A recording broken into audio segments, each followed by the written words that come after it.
Jeff Slauson here from 19 News Now at the 19 News Digital Desk. The Ohio Supreme Court announcing a decision earlier today that essentially says that multiple counties that had sued places like CVS and Walgreens for selling opioids to individuals that were legally allowed to get it, they say that these counties cannot claim that this is a public nuisance. Now, the initial idea behind these lawsuits was that these counties were claiming that any sort of a pharmaceutical manufacturer or pharmaceutical seller, again, think Walgreens, think CVS, think places like that, if they were to be giving out opioids that were being doctor prescribed for whatever wide range of reasoning, they were claiming that that was a quote-unquote public nuisance, trying to almost put it in vein of something like drug dealing.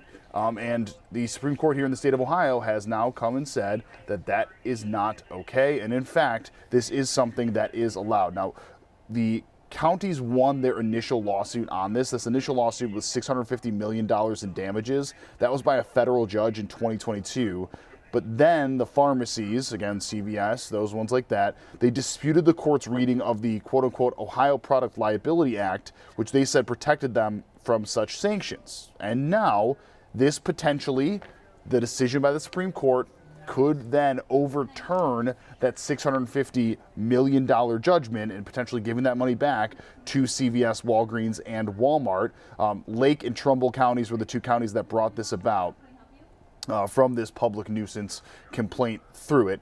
We're still waiting to see if that money then will have to get returned to them, which we don't know what that'll mean for Lake and Trumbull County if they have spent that money or not. However, this landmark decision overturning essentially what a judge said in 2022. Now, there is still some ways for appeals to actually happen from these counties. Who's to know if they've already spent this money or not, and then potentially would have to pay that back. However, there was a decision made that these counties could claim that pharmaceutical companies giving out opioids to those that were legally getting it could be considered a public nuisance. That has now been overturned, and yes, we will have to see now what that potentially means for the near future for some of these counties.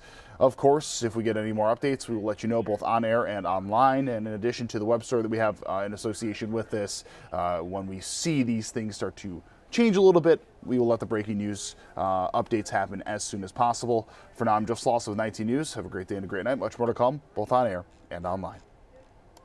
19 News, now streaming on Samsung Smart TV. Search for channel 1035.